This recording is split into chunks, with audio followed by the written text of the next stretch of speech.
Bismillahirrahmanirrahim. Assalamualaikum warahmatullahi wabarakatuh. Good morning, everyone. Honorable Miss Amalia, as a lecturer in Class B Conversation courses, introducing me, Nurrahmah Abdillah, with student identification number 21000100058. Here, I will present the result of my journal review entitled The Impact of Macroeconomic Variables and International Trade. Introduction. The economic growth is the main goal that wants to be achieved in the development of every country, since the economic growth can indicate and measure the success and the development of each period. The basic goal of economic growth is stability that can be seen from monetary factor and fiscal. For the framework of monetary policy, some of the factors are inflation and interest rates, according to the bill in 1998, and Arestis and Sawyer in 2008. Meanwhile, for the fiscal policy, the factors are exchange rate, export, and import, according to Monecali and Perotit in 2007.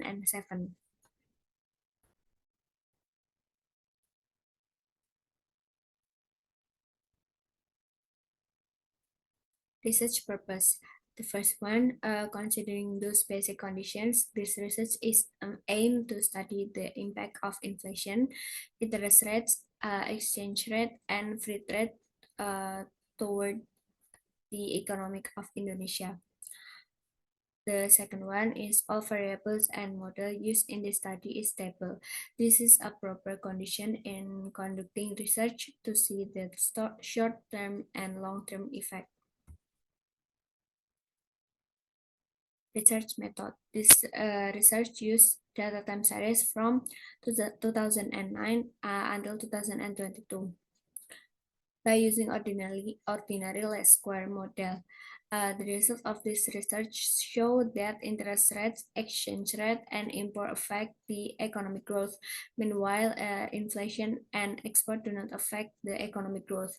Proof that all variables give negative impact on the economic growth because there is financial liberalization that causes instability, and it doubts the financial market's ability in allocating credit efficiently. Other than that, the high liquidity can be one of preference times to encourage crowding out in private sector, and the government should bear the cost of budget deficit. Result and discusses the inflation. The coefficient is 0.033 and 65, and the IR is showing the negative and the coefficient showing the negative. It shows that interest rate affects the economic growth, and it shows negative relationship with the economic growth. The study also shows that exchange rate also affect the economic growth, and it has positive relationship with the economic growth.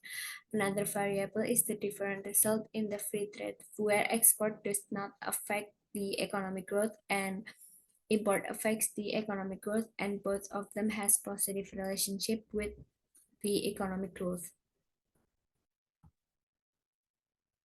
The last is conclusion and recommendation. The economic growth of Indonesia as one of developing countries always show a positive result in the last 10 years, and answer the doubts of international community who predicted otherwise. This study proves that Indonesia is able to survive from any problems of a global economy that nowadays other developed countries also face. It was proven by the exchange rate of rupiah, which strengthens toward USD, and supported by the policy of central bank in setting the low interest rate and controlling the quarterly inflation under 3. Thank you. I think enough from me. Wassalamualaikum warahmatullahi wabarakatuh.